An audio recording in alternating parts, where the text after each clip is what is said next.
Hello views मु कहला स्वागत करुच्ची पीके 7894 यूट्यूब चैनल को प्रथम थर पर आम चैनल विजिट कर लाइक शेयर सब्सक्राइब करेंगे। पीके 7894 यूट्यूब चैनल सब जेन्युइन और ट्रुथफुल देता है। चलते पूरा खबर जानिबा।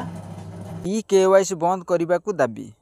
राज्य सरकार द्वारा राशन कार्ड सहित आधार कार्ड को जोड़वा जोगु लक्षाधिक हिताधिकारी राशन वंचित हेबे।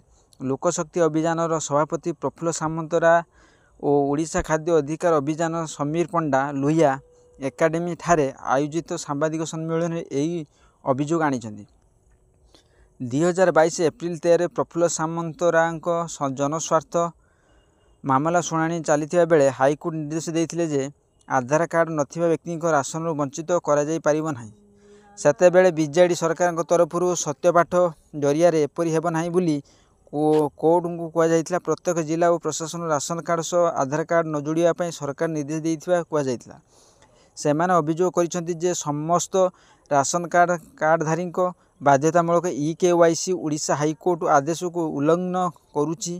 राज्य सरकार का आधार किंबा बैंक अकाउंट नंबर संजोग नथिबारु जेपरी कौनसी राशन कार्डधारी राशन पाइबार वंचित न होती ता सुनिश्चित करने को निर्देश दी। तेणु सरकार तुरंत ई केवाईसी प्रक्रिया बंद करंतु बोली खाद्य अधिकारी अभियान दाबी करिछि।